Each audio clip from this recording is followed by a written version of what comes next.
Now that you're somewhat familiar with exponential functions and logarithmic functions, it's time to do a little bit of calculus with them. At the end of this lesson, you will be able to find the derivative of a natural logarithmic function. All right, derivative of the natural logarithmic function. If y equals the natural log of u, then if I find the derivative, if I found all the slopes of the tangent lines, what I would end up getting would be, I'm going to write it in one different way. It's going to end up being 1 over u. And then since we're dealing with u, we actually have to take the derivative of u. So my actual derivative is going to be du over u. So whenever I end up taking the derivative of natural log of u, I'll get du over u. Alrighty, so when I find the derivative of the function, it just says to find the derivative of the natural log of x squared plus 3. So we know that the derivative of natural log is du over u, and so we need to identify a u, so this is going to be my u. So when I go to take the derivative is going to be the derivative of u. The derivative of x squared plus 3 is 2x, and then over u. And that is my derivative. Alrighty, the next one, you'll notice it looks a little bit more complicated. We have a square root, and it kind of looks like some problems we were doing earlier this chapter. It's because before we actually take the derivative of this, we want to simplify this as much as we can. So I'm going to use the properties that I showed you a little bit earlier. The first thing that I'm going to do is to rewrite this as a power. So this will be to the 1/2 power.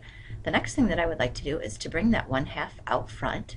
So this will now become 1/2 natural log x minus 1 over x plus 1. And then the third thing that I would like to do before I even start taking the derivative is, since there's division, let's separate it with 2 logs being subtracted. So this is going to be 1/2 ln x minus 1 minus 1/2 ln x plus 1. Notice because this 1/2 isn't out in front of the whole entire thing, the 1/2 does need to go to both parts. Alright, from here we're ready to take the derivative, and since the derivative is an ln, I'll identify u for both parts. And then the formula for the derivative of ln is just du over u. So the derivative of u in this case, first of all, let's just get that 1/2 out there. The derivative of u, the derivative of x minus 1 is 1 over u, which is x minus 1. And then minus, over here we've got 1/2 times the derivative of u, again, would be 1 over u would be x plus 1. All right, from here, I'm going to try to simplify this a little bit, I think. We're going to have 1/2, 1 over 2x minus 1 minus 1 over 2x plus 1. And I'm going to go one step further here, because when we are actually finding extrema and things like that, we would like to have a common denominator. So I am going to get a common denominator. The common denominator would be 2x minus 1 times x plus 1. And then I notice that this first denominator is missing the x plus 1, so I'm going to multiply the numerator by x plus 1. That will just give me x plus 1. And then the second part, it is missing the x minus 1, so I'm going to multiply the numerator by x minus 1. Actually, I'm multiplying both of them, technically. Okay, and then when I do this, this minus sign is going to distribute to both parts, so I will end up getting minus x plus 1. And then from here, just cleaning it up one step further, my x's are going to cancel out because x minus x is nothing. And then I end up getting 2 over 2 x minus 1 times x plus 1, and then I actually get to go one more step on this one because my 2's will cancel, so I'll end up getting 1 over x minus 1 times x plus 1. Please notice that taking the derivative wasn't so bad, it was just cleaning it up, and we'll just get more practice with that and get really good at it. Alright, example 3. Locate the relative extrema of y equals the natural log of the square root of x squared plus 2x plus 3. On this one, if I'm looking for relative extrema, I'm looking to see where there's a min and when there's a max, and that will be based on y prime, a y prime chart where y prime is changing to positive, negative, negative to positive. So the first thing that I do need to do on this one is to take the derivative. But again, before I try to take the derivative, I'm going to clean this function up. The first thing that I'm going to do is make this x squared plus 2x plus 3 raised to the 1/2 power, and then we'll bump that 1/2 out front. So I'll actually have y equals 1/2 natural log x squared plus 2x plus 3. Now from here, I can take the derivative. Since I have a natural log, this part that I'm just circling will be my u. So when I take the derivative, just bring that 1/2, tag it along with you. The derivative of x squared plus 2x plus 3 is 2x plus 2 over u, which is x squared plus 2x plus 3. So if I clean this up a little bit, I'm going to up top, when I multiply this 2x plus 2, I'm going to factor out a 2.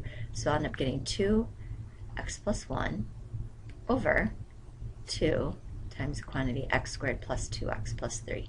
Notice then that my 2's can cancel, and my derivative will be x plus 1 over x squared plus 2x plus 3.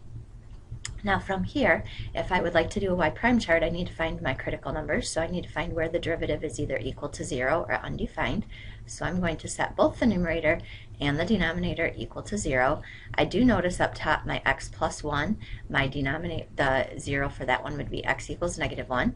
And down below I am going to factor, this would factor as x plus, actually I don't think that's going to factor. Let's see, x plus 1 times x plus 2, that won't work.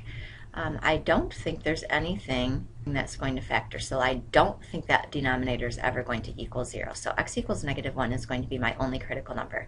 So now I'm going to go ahead and do my y prime chart, and only -1 is going to go on it. So if I pick a number that is less than -1, let's say I pick -2. If I put -2, that's going to give me -1 up top, and if I pick -2 down below, -2 in there, that will be 4. -2 would be -4 plus 3.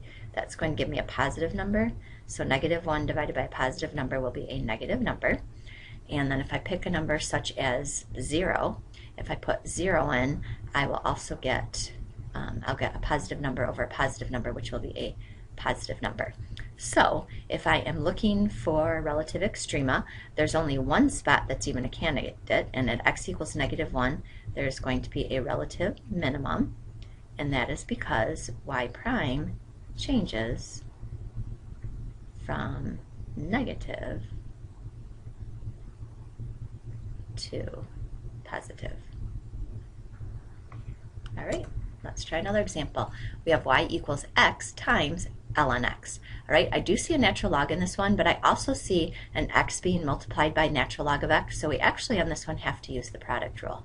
So I'm going to label one of them f and one of them g. My f, the derivative of f will just be 1, or of x. And then to get my g prime, since this is a natural log of something, my u is actually going to be my x, so the derivative of x is just 1 over u, which is x. So that is my derivative. So now when I'm ready to take the derivative, it will just be f prime times g, so 1 times the natural log x plus f times g prime. And I notice when I do this, 1 times ln x is just ln x plus the x's cancel on this one, so I'm just left with 1. So that would be my derivative. All right, one more example. Find an equation of the tangent line to y equals ln x to the 3/2 at the point 1, 0. So if I want to find an equation of the tangent line, the first thing that I need to do is to find the slope by finding y prime.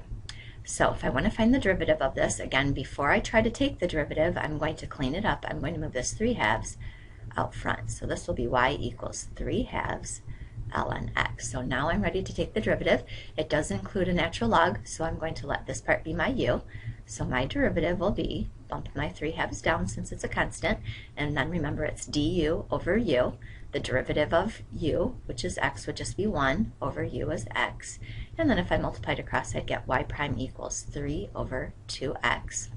Remember, the reason that I did that was because the derivative is equal to the slope, and we know we're finding the slope at x equals 1. So if I plug, if I find y prime at 1, the derivative of the function at 1, if I plugged 1 in, I will get 3/2. So my slope will equal 3/2.